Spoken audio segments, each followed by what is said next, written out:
Akhirnya seorang anak bayi laki-laki yang terkait dengan pemuda yang akan dibunuh Dajjal. Merinding saya Bapak Ibu.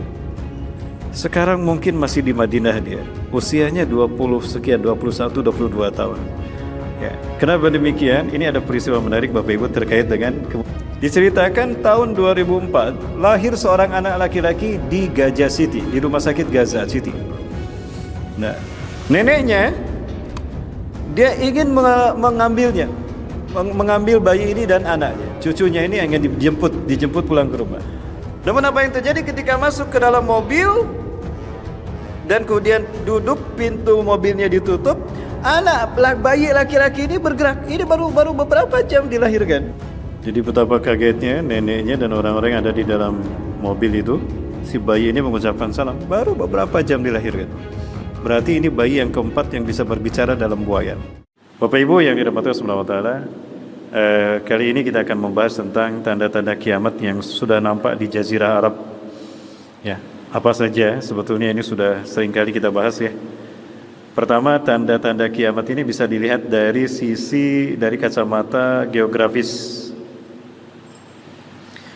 Dalam kacamata pandang geografis kita bisa menyaksikan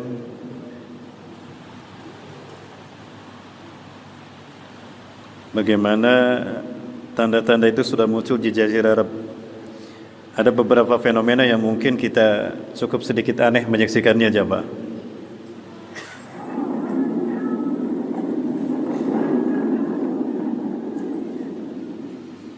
Ya, yang barusan jamaah lihat ini bukan air, jamaah. Kira-kira apa? Pasir, jamaah. Ini pasir. Yang pertama ini, kemudian ada juga yang dikirimkan kepada kami terkait dengan apa yang terjadi di sana. Ini saya perlihatkan cukup luar biasa menariknya. Ini dia jemaah. Ini terjadi di Jazirah Arab. Terjadi hujan butiran es. Diawali oleh hujan butiran es yang menimpa rombongan jemaah kami, jemaah. Ini hujannya dulu. Lupa saya, ini hujannya. Jadi terjadi hujan butiran es seperti ini. Jadi kalau kena bisa benjol, karena kaca mobil bisa pecah. Ini terjadi di belakangan ini. Terjadi anomali cuaca. Terjadi anomali cuaca di Jazirah Arab. Ini menguatkan terjadinya polar shift yang pernah kami bahas tadi malam terkait kemarin malam ya. Terkait dengan bergesernya kutub polar shift sehingga terjadi climate change ya. Ya, perubahan iklim. Dan ini yang mengakibatkan Jazirah Arab mengalami fenomena-fenomena yang aneh. Seperti yang Bapak Ibu saksikan ini.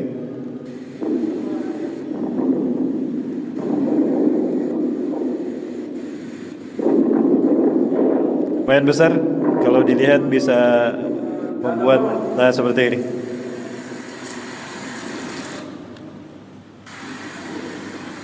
Ya, sebesar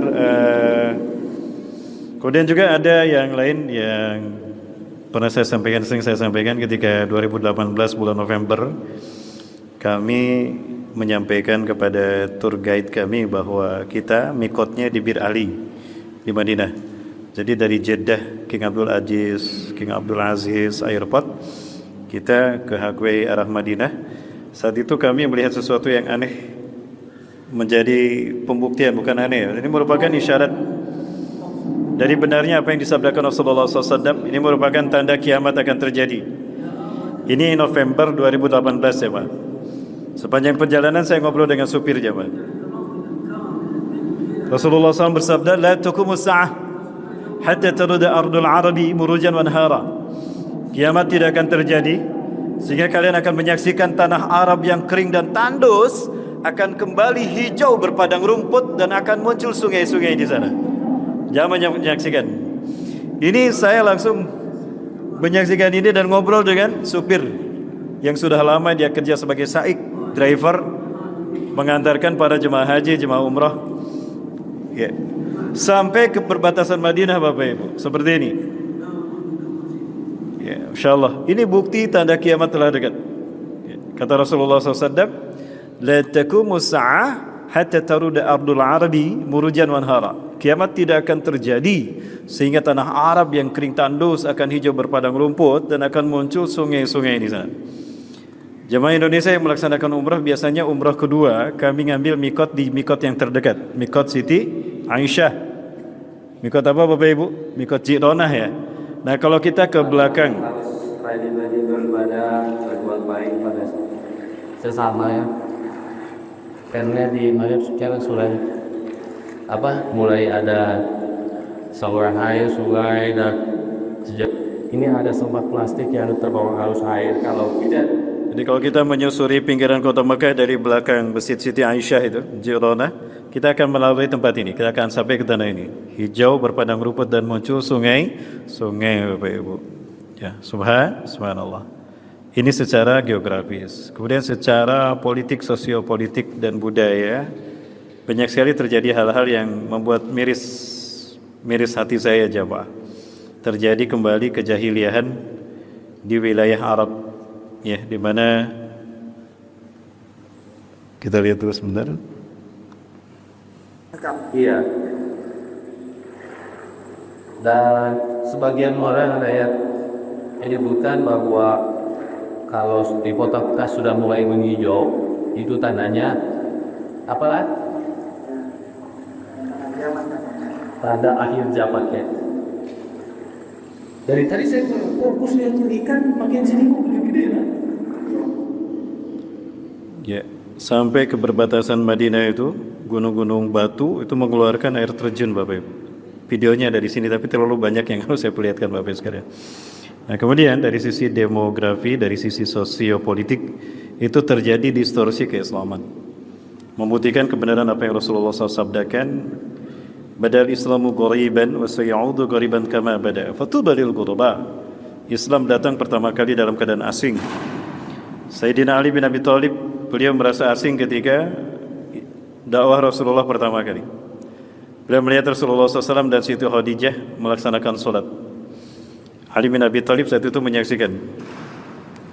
Kemudian Ali bin Abi Thalib bertanya kepada Rasulullah setelah Rasulullah dan Siti Khadijah selesai melaksanakan sholat.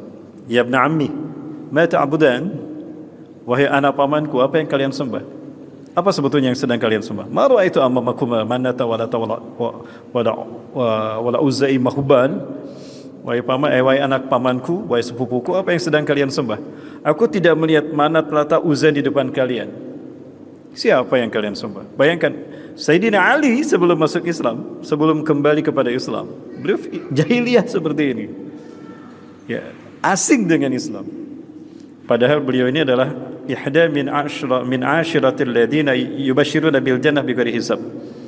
Padahal beliau ini termasuk satu dari 10 sahabat yang masuk surga tanpa hisab. Tapi awalnya jahiliyah seperti ini, asing dengan Islam. Maka Rasulullah SAW menjelaskan kepada Sayyidina Ali bin Abi Thalib bahwa yang disembahnya adalah Allah, Tuhan pencipta alam semesta, Tuhan pencipta umat manusia, pencipta dirimu sendiri, kata Rasulullah. Banyak hal diterangkan oleh Rasulullah SAW. Sayyidina Ali kemudian faham. Ya, sampai beliau pada akhirnya masuk Islam. Ya, kemudian yang kata Rasulullah SAW, wa sayaudu ghariban kama bada'a. Dan Islam akan terasing dari umat Islam sendiri. Terlebih Islam tidak akan mudah kita temui. Banyak orang Islam di tanah Arab, tapi susah ditemukan kehidupan yang Islami. Sebaliknya, Rasulullah sampaikan tanda-tanda dari sisi sosiopolitik dari kehidupan bangsa Arab akan kembali jahiliyah. Ya, bangsa Arab kembali jahiliyah. Ini salah satu contoh kejahiliahannya Bapak Ibu. Acara-acara Maulid yang sebetulnya merupakan cara kita mewujudkan cinta kita dan tasyakur kita kepada Allah atas lahirnya Rasulullah SAW, itu dihapuskan dengan alasan bid'ah. Lalu ini, apakah ini lebih bid'ah? Bukan, ini lebih dahsyat dari kebid'ahan yang mereka fitnahkan. Ya. Jadi acara-acara yang merupakan bagian dari bagaimana kita tasyakur kepada Allah terkait dengan lahirnya Rasulullah SAW, bagaimana ta'zimnya kita kepada syiar-syiar Allah, itu nyaris ditiadakan Bapak Ibu. Sementara acara-acara yang bersifat jahiliyah itu marak di sana. Saya menyaksikan sendiri Bapak Ibu. Sampai saya geleng kepala dan istighfar berkali-kali. Inilah Saudi hari ini jemaah. Maka di sini saya paham apa yang sabdakan Rasulullah SAW. Bahwa menjelang kiamat terjadi, Islam akan zahir kembali di muka bumi. Dan zahirnya Islam akan ditandai dengan dibaiatnya Al-Mahdi, ya, Muhammad bin Abdullah, ya, hafizahullah. Dan ketika beliau dibaiat, yang pertama kali beliau lakukan adalah memerangi kemunafikan Jazirah Arab. Bukan memerangi kapitalisme Barat dan bukan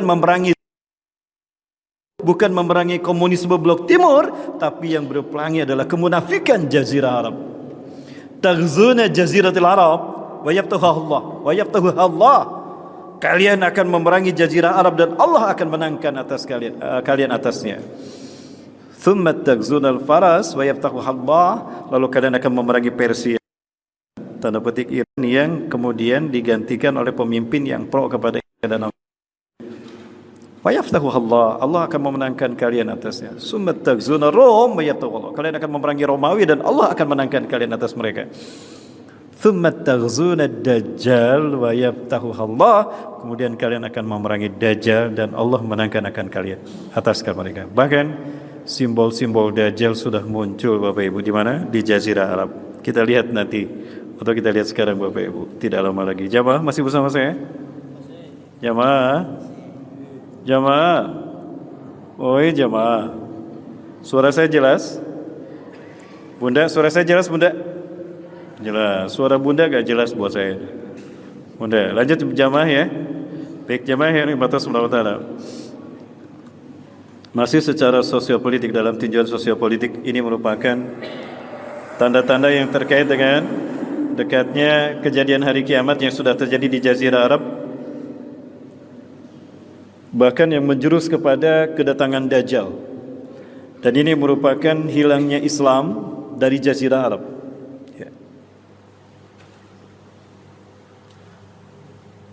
Sayati alaikum zamanun laisa fihi Islam ilal ismoh. Akan datang kepada kalian satu zaman, satu masa, tidak ada Islam kecuali sekedar nama saja. Laisa fihal Quran illa rasmuh. Tidak ada Quran kecuali hanya sekedar tulisan saja. Jadi Islam tidak membumi. Islam hilang dari kehidupan bangsa Arab, bahkan dari umat Islam itu sendiri. Ya, jemaah yang dirahmati Allah SWT, ini merupakan bagian dari bagaimana kondisi bangsa Arab terkait dengan mereka. Jemaah yang dirahmati Allah, saya percepat karena waktu kita tidak banyak.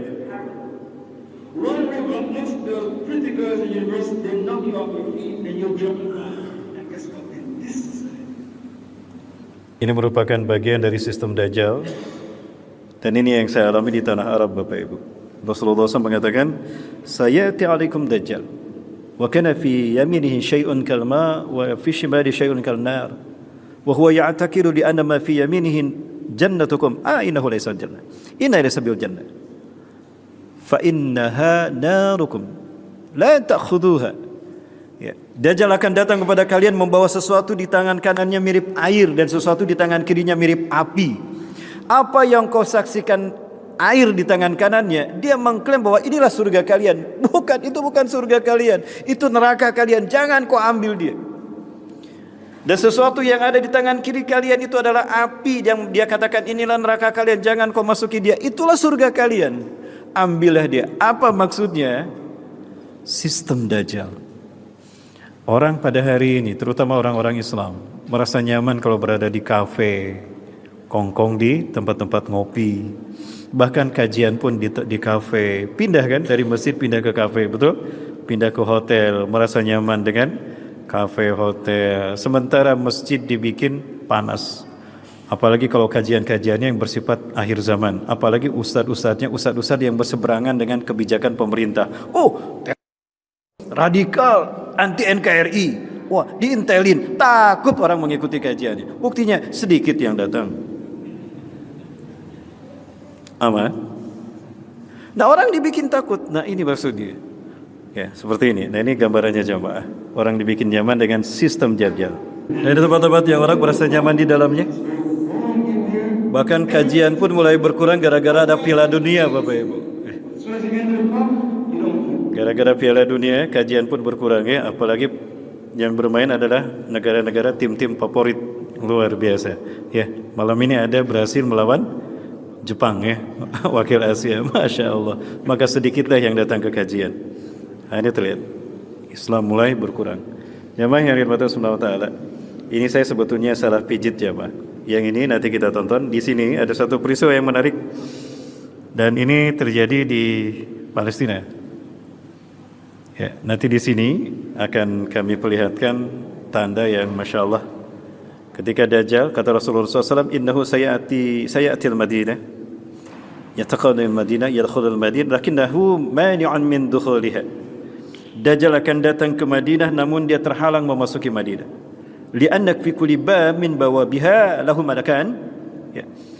Karena bagi setiap pintu gerbangnya dari pintu Madinah itu ada 2 malaikat, bisihamihima, dengan panah-panah mereka. Jadi kalau Dajjal masuk akan dipanah oleh malaikat. Maka Dajjal takut ya. Fayamkuzu harijal Madinah, maka Dajjal akan tinggal di luar Madinah. Fi makanin mulhid, fi jabalin mulhid. Dia akan tinggal di sebuah bukit yang bergaram. Hari ini ada satu bukit bergaram, dan itu tidak jauh dari Masjid Qiblatain. Jadi kalau Bapak Ibu nanti tur Siti Madinah, berkunjung ke Masjid Qiblatain, minta ke tour leader, ke tour guide-nya, diantar ke Jabal Habsyi. Itu satu-satunya bukit yang bergaram, dan sekarang di atasnya dibangun istana tempat putra putri princess raja-raja Arab. Jamaah nanti kita lihat sama-sama. Nah, pada saat Dajjal datang, bergoncanglah kota Madinah 3 kali, kata Rasulullah. Gempa 3 kali kota Madinah. Ya. Maka keluarlah mereka, orang-orang kafir dan munafik, orang-orang musyrik keluar dari Madinah, maka Madinah dibersihkan dari mereka, dan mereka menghampiri Dajjal. Wa yamkusul mu'minuna fi wasatil Madinah, orang-orang beriman bertahan di kota Madinah. Maka kemudian keluarlah seorang laki-laki, khairun nasi imanuhum yaumaidin. Ya, keluarlah seorang pemuda syab, ya, afdalul mu'minina fil alam, ya, yaumaidin. Keluarlah seorang laki-laki yang terbaik imannya, berhadapan yatakhaddam, yukhabbiru Dajjal, dia menghadapi Dajjal, berhadapan-hadapan dengan Dajjal. Maka Dajjal mengatakan, ya ghulam, hal ta'takil li ani rabbuk. Hai pemuda, apakah kau yakin aku Tuhanmu? Kata Dajjal kepada pemuda ini. Apa jawab pemuda ini?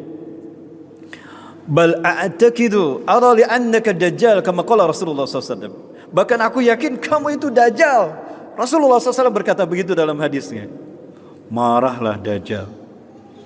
Dajjal marah. Dajjal berdiri di tengah-tengah. Ayuhan nas, wahai manusia, idza azma kismaini min jasadih summa ahyah ma ziltum tartabuna li'anni rabbikum. Li'anni rabbukum, hai manusia, jika aku gabungkan kembali kedua tubuh pemuda ini, lalu aku hidupkan lagi, apakah kalian masih ragu aku Tuhan kalian? Ragukah kalian tentang ketuhananku? La, tidak, kami yakin kau Tuhan kami. Maka Dajjal menyatukan kembali 2 bagian tubuh itu, disatukan lagi dan dihidupkan lagi.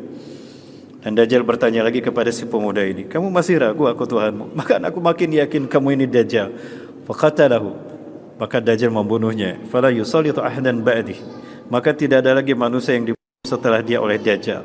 Jamaah, konon ada satu peristiwa di Palestina, di Gaza, dan peristiwa ini terkait dengan pemuda yang Dajjal. Apa itu? Ada bayi laki-laki lahir pada tahun 2004, dan terjadi keajaiban. Ini merupakan isyarat tanda-tanda telah dekatnya kemunculan Dajjal, kemunculan Imam Mahdi, ya, dan turunnya Nabi Isa AS. Seperti apa gambarannya? Kita lihat dulu yang satu ini. Jangan kemana-mana, tetap bersama saya setelah yang satu ini. Ini tanda-tanda yang ada di Jazirah Arab dari sisi sosiopolitik. Dalam satu ceramahnya Rasulullah SAW mengatakan, Dajjal akan keluar dari sana. Rasulullah mengarahkan telunjuknya ke arah satu pulau di Laut Yaman, Pulau Socotra. Oh, dia akan keluar dari sana, kata Rasulullah. Dajjal akan keluar dari sana. Itu mengarah ke The Jekyll Island. di Jekyll Island. Nah, di Jekyll Island ini ada banyak simbol-simbol Dajjal, Bapak Ibu, yang ternyata simbol-simbol ini sudah ada di Jazirah Arab. Saya menyaksikan sendiri, Bapak Ibu, simbol-simbol ini ada. Ini saya perlihatkan pada Bapak Ibu sekalian.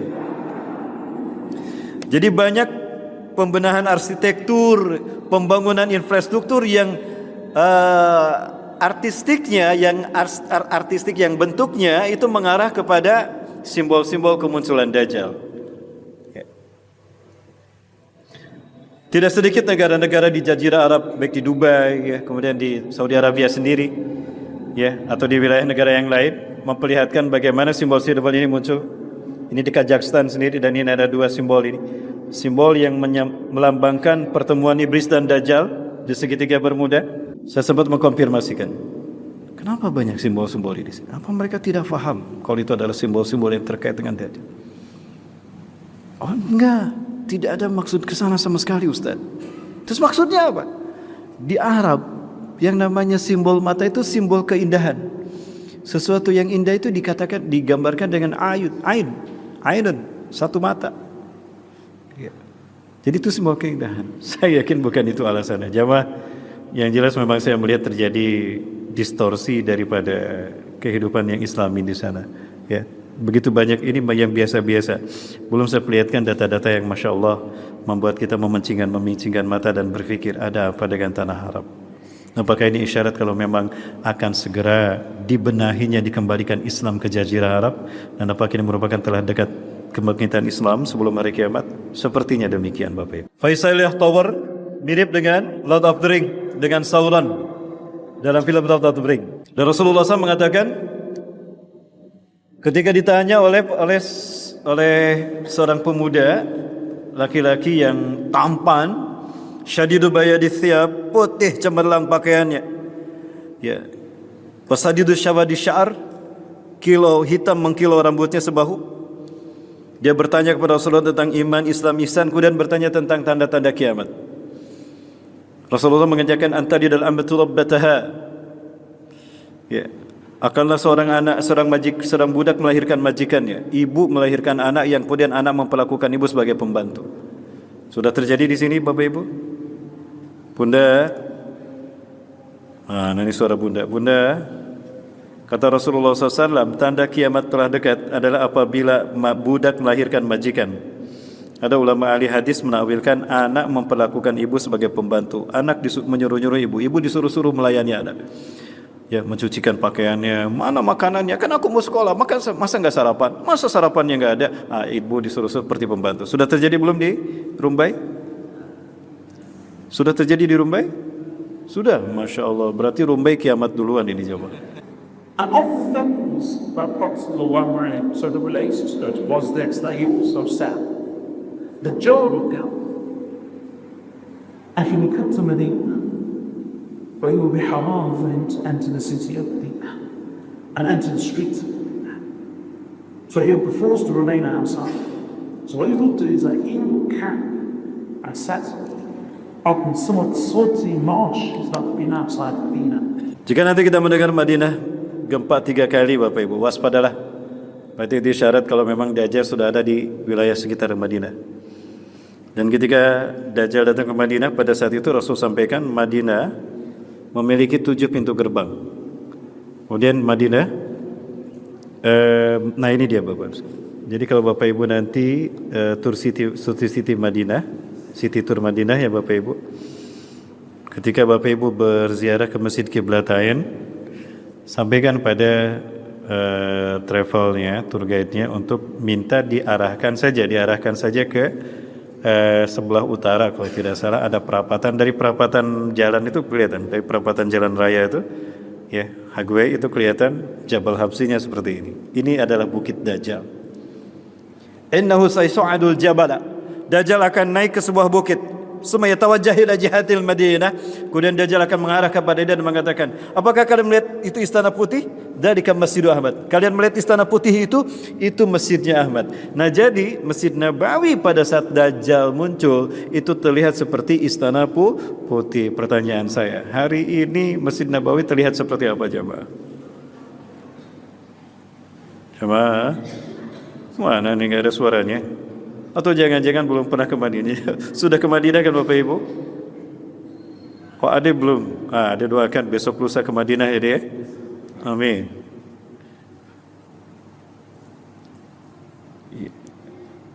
Disitulah Dajjal bersama orang-orang munafik ada. Nah ini Bapak Ibu, ini Jabal Habsi tadi, dan ini kota Madinah.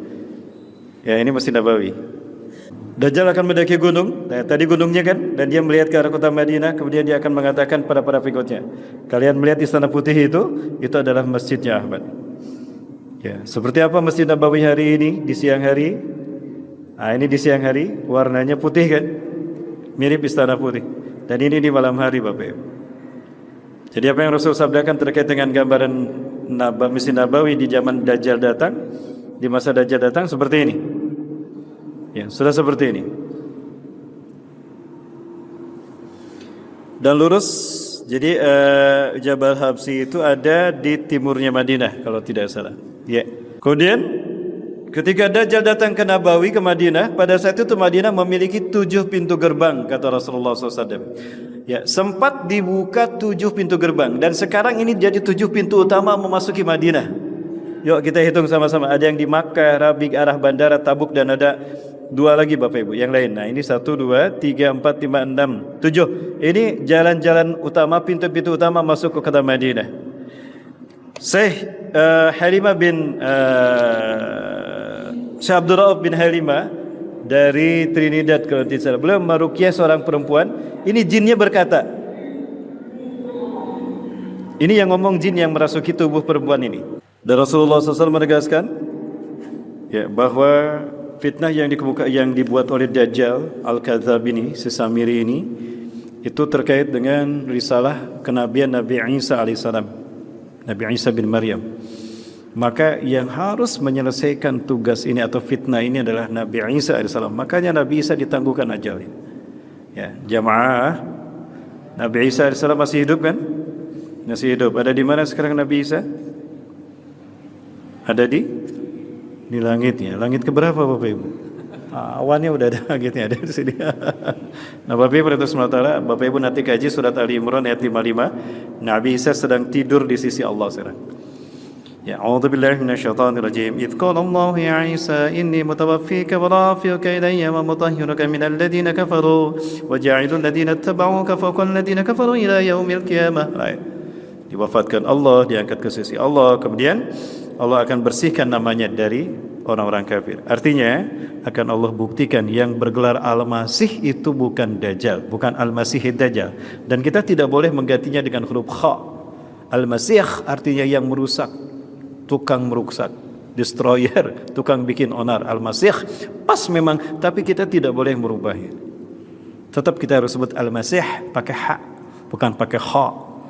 Nah akan Allah buktikan siapa yang Al-Masih sesungguhnya. Makanya Nabi Isa AS harus turun lagi. Ya, di mana Nabi Isa akan turun nanti Bapak Ibu? Insya Allah tidak jauh dari Masjid Al-Muhajirin di Rumbai Bapak Ibu. Ya, ada Masjid Al-Ikhlas itu punya menara putih di sana di Rumbai itu. Ya, ada Ustadz Rahmat di sana. Sekarang di masjid Paripurna di kota, di balai kota. Nah, Bapak Ibu yang SWT. Nah, hal yang menarik di sini terkait dengan apa yang terjadi di Jazirah Arab secara sosiopolitik adalah lahirnya seorang anak bayi laki-laki yang terkait dengan pemuda yang akan dibunuh Dajjal. Merinding saya Bapak Ibu. Sekarang mungkin masih di Madinah dia. Usianya 20 sekian, 21, 22 tahun. Ya, kenapa demikian? Ini ada peristiwa menarik Bapak Ibu terkait dengan kemunculannya.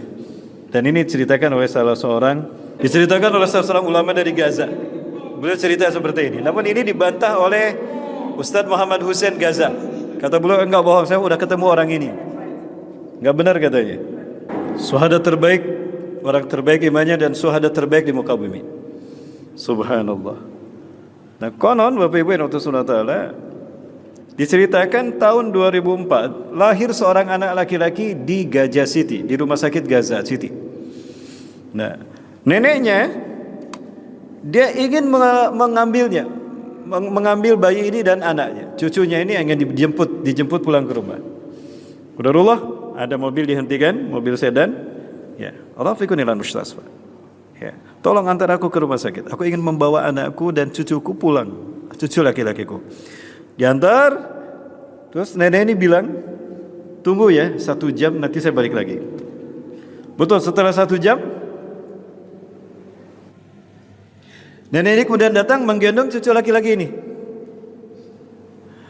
Namun apa yang terjadi ketika masuk ke dalam mobil dan kemudian duduk, pintu mobilnya ditutup, bayi laki-laki ini bergerak. Ini baru beberapa jam dilahirkan. Nah, ini cerita ustaznya, ini syekhnya. Jadi betapa kagetnya neneknya dan orang-orang yang ada di dalam mobil itu. Si bayi ini mengucapkan salam, baru beberapa jam dilahirkan. Berarti ini bayi yang keempat yang bisa berbicara dalam buayan. Ya, sebelumnya ada Nabi Isa AS berbicara ketika baru dilahirkan, kan, betul? Ya, kemudian yang kedua, bayi dalam cerita Pendeta Juret. Pendeta Juret ini adalah orang yang saleh, ya, sepeninggal Nabi Isa AS diangkat ke langit, ya, di Syam. Ya, Pendeta Juret ini laki-laki yang saleh, berpegang teguh kepada Injil, dan dia dikata-katain, kan, dipanggil sama ibunya, Juret sini nak, tolong ibu nak. Juret lagi sholat, kan nggak mungkin Juret lagi sholat ngebatalin sholatnya, kan. Sebentar mak, lagi sholat, tanggung serakaat lagi, kan nggak mungkin ngomong begitu. Juret tidak menjawab. Berkali-kali ibunya memanggilnya, maka ibunya mengatakan, maka hati-hati nih ibu kalau lagi marah jangan nyumpahin anak-anaknya. Ya, kalaupun nyumpahin jangan yang buruk-buruk, Bu, yang baik-baik. Ya. Awas ya kamu, dipanggil sama emak kamu nggak datang-datang, emak sumpahin kamu digoda sama penzina, wanita pelacur. Ya. Nah, ibunya mengatakan demikian. Hati-hati, Bu, kalau di Sunda ini ada istilah saciduh metung seucap nyata. Apa yang dikatakan orang tua pada anaknya itu akan terjadi. Ini mitos atau apa, Bu? Tapi memang terjadi. Nah, betul lah apa yang terjadi. Ternyata ketika Juret keluar, ada seorang gadis yang hamil. Ini dia orang yang menjinahi saya. Inilah dia ayah dari janin yang aku kandung. Maka pendeta Juret ini ditangkap. Rahib ini ditangkap. Si pendeta ini ditangkap dan dipenjara. Ya. Sampai saat di mana dia akan dihukum mati, akan dicambuk karena dia menzinahi, difitnah menzinahi wanita itu. Ya. Dan saat itu si bayi sudah lahir, Bapak Ibu. Si bayi sudah lahir. Maka sang kodi mengatakan, Juret, hari ini, sekarang ini adalah saat di mana kamu dihukum.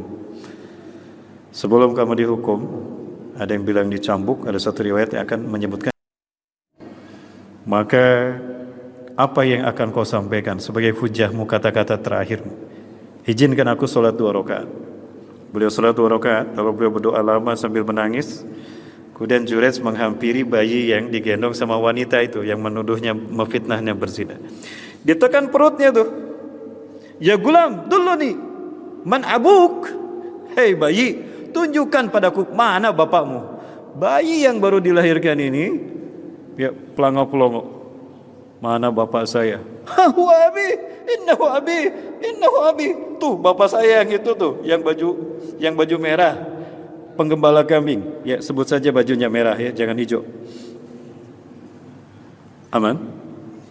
Tuh laki-laki yang pakai baju merah, itu bapak saya. Huwa abi, huwa abi. Udah gitu nggak ngomong lagi. Itu bayi yang kedua yang bisa berbicara. Yang ketiga adalah bayi dalam kisah Ashabul Ukhdud. Ya, ini di Najran, ada ada Raja Jahdun di Wahdan, ada satu negara Jazirah Arab di Najran ini, ada Raja Jolim mengaku Tuhan, ya, dan dia berkali-kali ingin menghukum pemuda yang bernama Waddah, pemuda yang tadinya dikadar untuk menjadi penyihir, dia malah memilih untuk menjadi beriman pada Allah karena bertemu dengan Tolhah, patih raja yang beriman sebelumnya di Najran. Ya, si pemuda ini yang beriman pada Allah ada seorang ibu yang menggendong bayinya. Aku beriman pada Allah dan aku tidak takut dengan api yang membara yang akan membakar aku. Tapi bagaimana dengan anak bayiku ini? Ya. Sampai prajurit mengatakan, ayo ibu, loncat kamu. Ya. Loncat cepat kamu beriman pada Allah. Si ibunya bingung, bagaimana dengan anakku ini? Maka bayinya berbicara, padahal bayinya belum belum lama dilahirkan. Apa kata bayi itu? Ya ummi, ya ummah, innaki alal haq isbiri. Ibu, bersabarlah, engkau ada di jalan yang benar. Ikhlal ma'ya wa bila nar. Mari kita loncat sama-sama ke dalam api itu, ibu. Masya Allah, ini bayi yang ketiga yang berbicara ketika baru dilahirkan. Nah ini berarti menjadi bayi yang keempat yang berbicara dalam buayan. Ya, jika ini memang pemuda yang akan Dajjal, berarti telah dekat kemunculan Dajjal kan? Ya. Coba tadi dilihat percakapannya.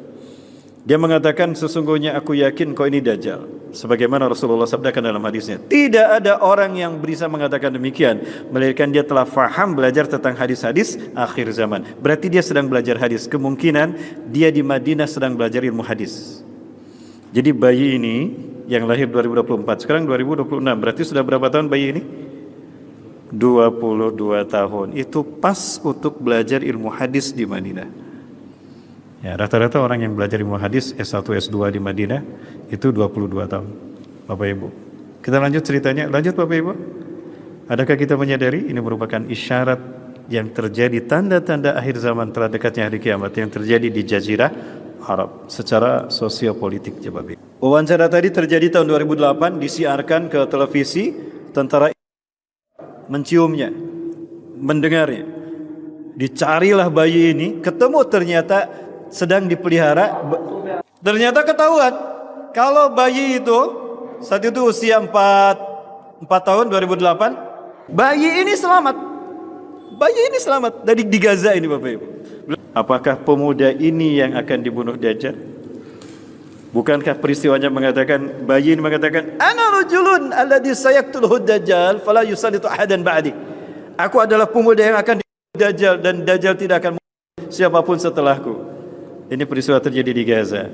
Apakah ini bukan isyarat Bapak Ibu tentang dekatnya kiamat kepada kita? Allahu Akbar. Lanjut jamaah. Jamaah. Kemudian kiamat tidak akan terjadi kata Rasulullah, melainkan akan banyak petaka di tanah Mekah dan Madinah. Bahkan akan ada banjir dan petaka kematian massal di mana? Di sekitar Masjidil Haram. Jamaah. Ini peristiwa yang saya simpan sampai hari ini. Satu persatu apapun saya simpan. 2011, 2015 di momentum ibadah haji. Ada sesuatu yang ganjil dalam pandangan kami. Bapak Ibu, ini dia.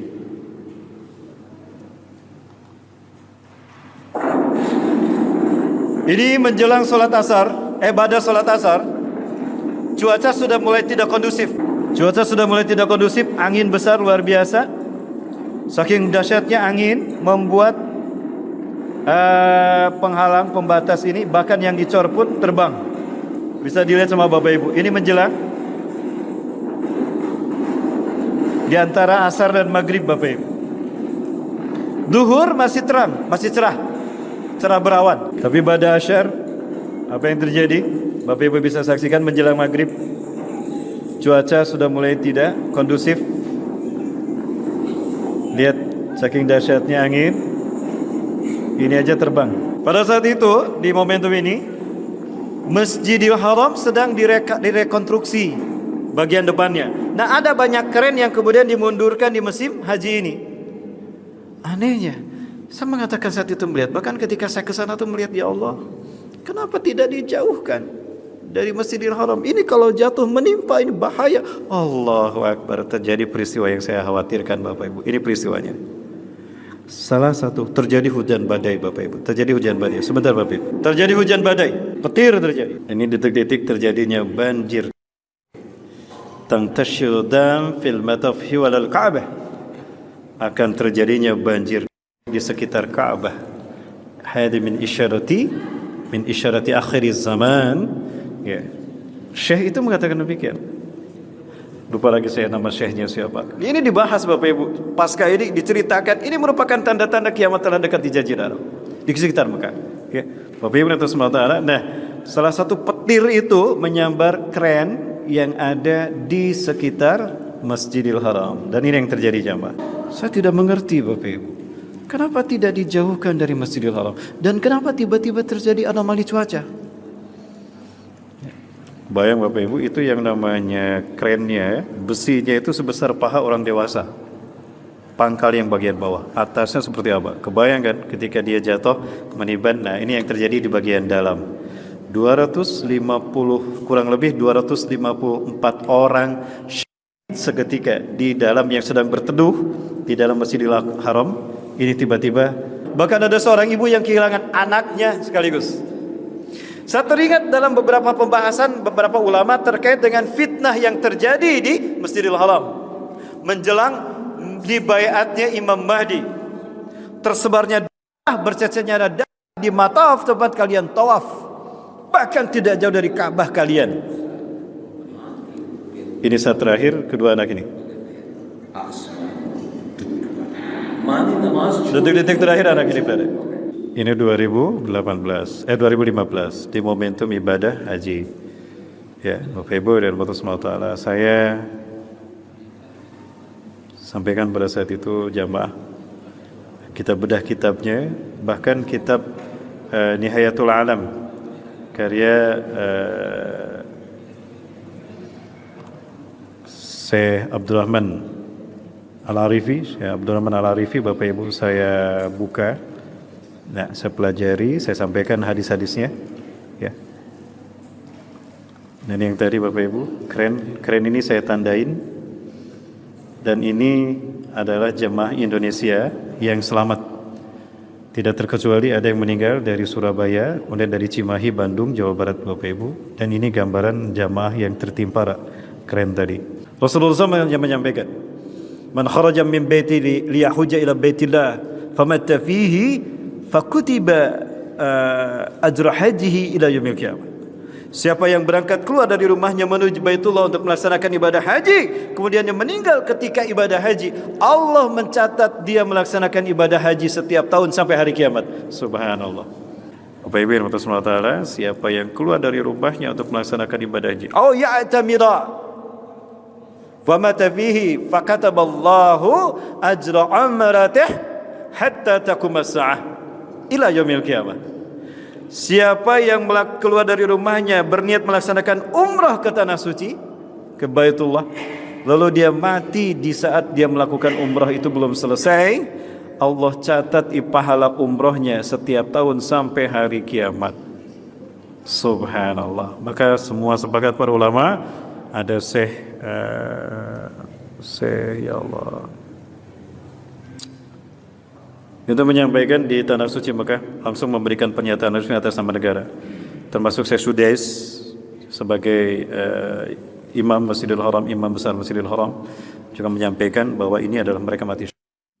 Bapak Ibu, dan setiap keluarga yang dia meninggal, keluarganya dikasih satu orangnya 2 miliar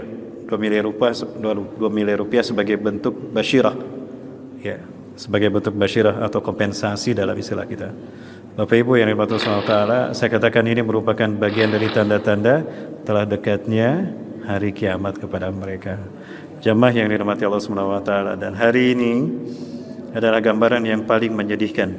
Dan ini merupakan alasan yang membuat saya faham kenapa Rasulullah SAW akan memerangi Jazirah Arab, akan memerangi kemunafikan bangsa-bangsa Arab.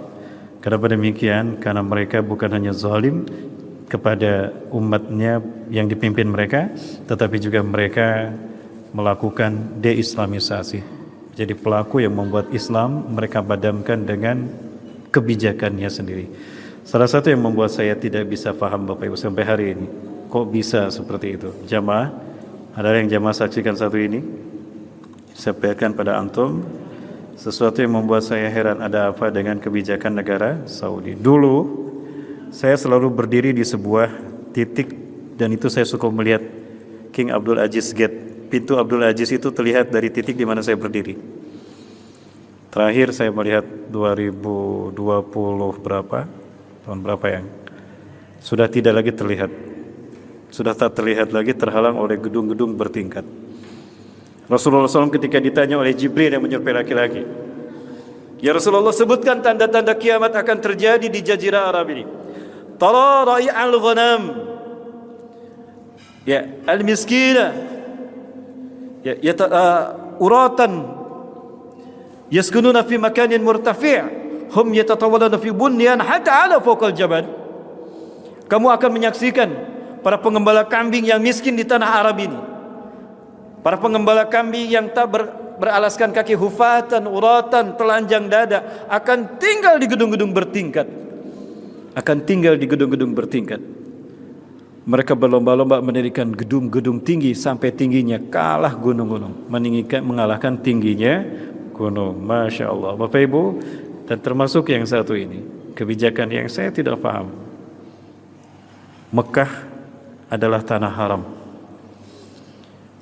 Allah Azza wa Jalla memberikan tugas keutamaan, kehormatan bagi Nabi Adam sebagai manusia yang pertama kali dilahirkan secara fisik, yang pertama diciptakan Rasulullah. Namun yang dilahirkan pertama kali secara fisik adalah Nabi Adam alaihissalam. Tugas yang dipikulkan oleh Allah pada Nabi Adam membangun pondasi peradaban manusia di muka bumi. Setelah Nabi Adam 100 tahun berada di muka bumi, Nabi Adam berada di Nepal, Siti Hawa di Jeddah. Allah ingin pertemukan Nabi Adam dengan Siti Hawa di Padang Arafah. Dan tugas yang Allah berikan pada Nabi Adam AS adalah membangun titik nol peradaban, membangun Masjidil Haram. Di dalam kitab Ar-Raisil Majalis karya Syekh Athalabi rahimahullah, Allah berfirman, "Ya Adam, inna li baitun Ka'bah bi Bakkatal Mubarakah allati tusabi syahada." Hai Adam, aku punya satu rumah Ka'bah di Mekah yang aku berkahi, di mana Mekahku itu lurus dengan arasku. Allahu Akbar. Inilah alasan kenapa Ka'bah disimpan di Mekah, tidak dirumbai, Bapak Ibu. Karena Mekah lurus dengan aras Allah, maka sucinya aras Allah hadir di tanah Mekah, maka Mekah suci sesuci aras Allah. Inilah yang Rasulullah SAW tegaskan tentang nilai Mekah di muka bumi. Inna hadal balad haramahullah yauma khalaqas samawati wal ard fahuwa haramin bihurmatillah ila yaumil qiyamah. Sesungguhnya negeri Mekah ini Allah haramkan dia, Allah sucikan dia di hari Allah ciptakan langit dan bumi, maka Mekah akan tetap suci dengan kesucian Allah sampai hari kiamat. Itulah alasan kenapa Mekah dinamakan tanah haram, Ardul Haram. Maka masjid yang pertama dibangun di sana namanya Masjidil Haram. Maka haram kita mengotori kesuciannya dengan perbuatan, ucapan, bahkan haram orang dan orang musyrik bahkan menginjakan kaki di tanah ini. Tapi apa yang terjadi hari ini? Ini tanda Rasulullah sampaikan di akhir zaman orang-orang di tanah Arab, bahkan penguasa mereka akan kembali memperlihatkan kejahiliahan dan kemunafikan mereka. Ini salah satu tandanya. Na'udzubillah tsumma na'udzubillah. Ini semua merupakan kemunduran dan pembuktian, dan inilah yang menjadi alasan membuat saya paham. Oh, ini barangkali jawabannya. Saya sampai bertanya ketika membaca hadis itu tadi dalam Sahih Muslim, ya.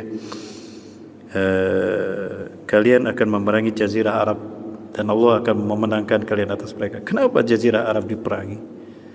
Bahkan di Jazirah Arab ini, Bapak sekalian, nanti akan ada penguasa di bumi Syam yang akan mengirimkan pasukan untuk membunuh Imam Mahdi. Falamma tasafal bayda, maka tatkala pasukan yang dikirim untuk membunuh Imam Mahdi ini berada di Bayda, padang pasir yang luas yang dijadikan lalu lalang, itu Allah benamkan, Allah sisakan satu orang saja. Selamat, dia kembali ke Raja Syam ini menyampaikan apa yang terjadi kepada pasukannya. Itu jika kita mendengar itu terjadi, berarti Imam Mahdi sudah berada di Mekah, Bapak Ibu. Subhanallah, Bapak Ibu. Dan kalau Imam Mahdi sudah dibaiat, maka itu pertanda Raja Hijaz akan meninggal dunia.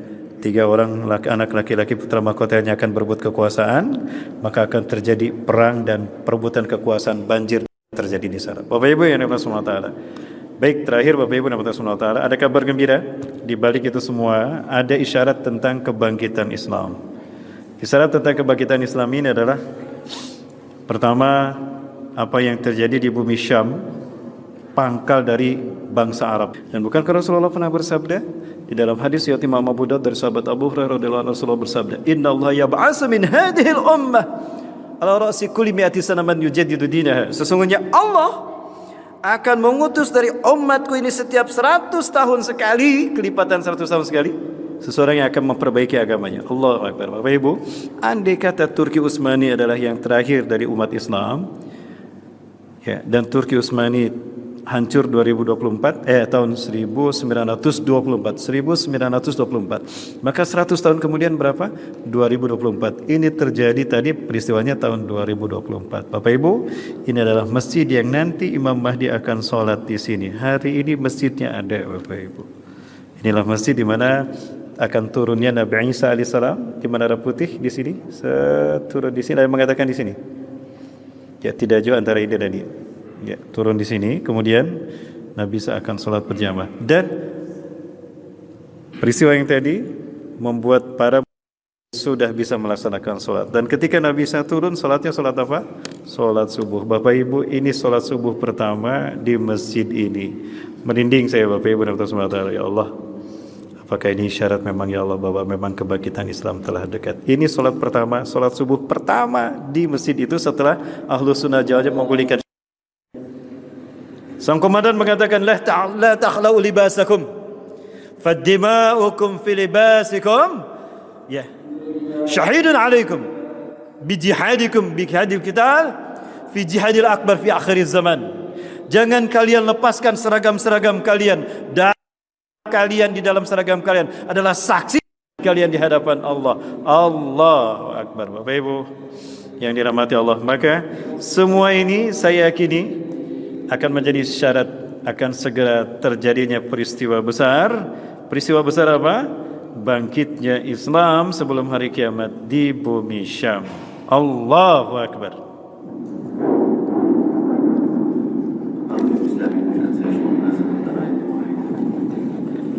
لا تفرقوا بين مرضية وحشي فتنشر جناح عزية ضد البشر والبخل.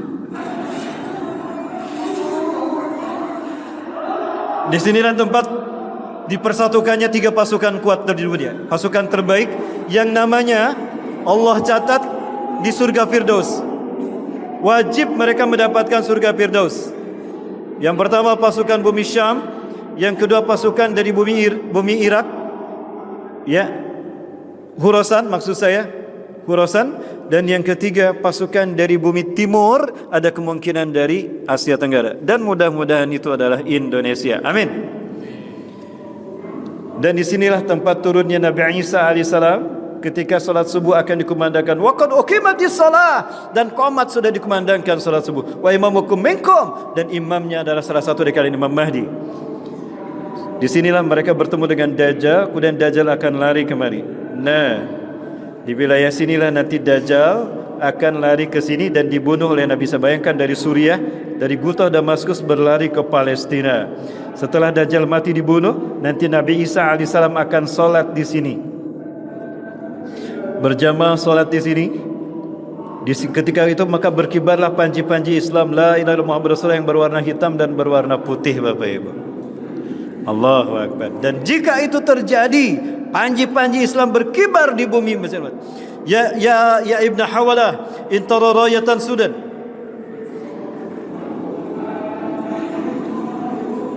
Intara rayatan Sudan qamat fi Baitul Maqdis atau fi aknafih. Fasa'atu aqrab ilaik min katifika ila rasik. Hai Ibnu Hawalah, jika kamu menyaksikan panji hitam berkibar di Masjidil Aqsa atau di sekelilingnya, maka itu pertanda kiamat lebih dekat kepada kalian ketimbang pundak dengan kepalamu. Allahu Akbar. Bapak Ibu, inilah bumi terbaik di muka bumi ketika Malhamatul Kubra terjadi menjelang kemenangan Islam sebelum hari kiamat. Jamaah yang dirahmati Allah Taala, ini beberapa tanda-tanda yang kami bisa sampaikan dan kami rangkum dari beberapa kitab. Yang pertama kitab Al-Mawsu'ah fil Fitan wal Malahim wa Asyratu Sa'ah karya Dr. Muhammad bin Ahmad Al-Mubayyad. Yang kedua kitab Nihayatul Alam karya Dr. Muhammad bin Abdurrahman Al-Arifi dari Saudi Arabia. Yang ketiga kitab Nihayah fil Fitan wal Malahim karya Ibnu Katsir, kalau tidak salah beliau dari Askalon, Palestina ya. Kemudian juga ada kitab Atlas Tariqat Anmir Muslimin karya Syekh Sami bin Abdillah Al-Maqdus. Nah Bapak Ibu, lalu apa yang harus kita lakukan? Nah, maka satu saja Bapak Ibu. Banyak sebetulnya harus yang kita bahas ya, tapi waktu kita tidak memungkinkan, sudah jam 9:30. Ya, Bapak Ibu, suatu hari Siti Maimunah berkata kepada Rasulullah, "Ya Rasulullah, aftina fi Baitul Maqdis." Wahai Rasulullah, berikan kami fatwa tentang Baitul Maqdis. Baitul Maqdis adalah nama lain dari Masjidil Aqsa. Ini Masjidil Aqsa. Masjid Al-Aqsa itu luasnya 14,4 hektar Bapak Ibu. Di dalamnya ada 18 masjid, ada 13 masjid-masjid kecil, saya hitung ada 13, dan ada 5 masjid besar. Yang pertama Masjid Damafdrak, Qubatul Sara. Di sini ada batu tempat Rasulullah naik ke Masjidil Aqsa, ke Sidratul Muntaha. Yang kedua ada Masjid Kibli yang berkubah hitam, ini juga Masjidil Aqsa. Karena ada di areal Masjidil Aqsa yang 14,4 hektar ini bagian selatan, ini utara, barat dan timur. Ya, di bawah Masjid Kibli ada Masjid Al-Aqsa Al-Qadim, pintu masuknya dulu Rasulullah masuk lewat sini. Ini bagian Al-Aqsa Al-Qadim. Nah, di sebelah sini ada pintu ke bawah, ada Masjid Marwani, ada Mihrab Siti Maryam, di sini ada Masjid Burak, ada 5. Nah, Rasulullah sabdakan kepada Siti Maimunah, itu wasudafah, ziarahilah Masjidil Aqsa ini. Berarti ini sunnah muakkad. Sangat diperintahkan, sangat dianjurkan. Ziarahilah Masjidil Aqsa itu. Wasallu dan salatlah kamu di sini. Fa inna salata fihi ka alfi salatin fi masiwa. Salat kalian di Masjidil Aqsa sama dengan 1000 kali kalian salat di masjid manapun. Ya. Kemudian Rasul mengatakan, ini adalah padang mahsyar kalian. Ketika kiamat terjadi, kalian akan dibangkitkan di sini. Dan di sini adalah tempat berkeliaran. Datangilah dia, salatlah di sana. Salat kalian di sini 1000 kali lebih baik daripada salat di masjid manapun.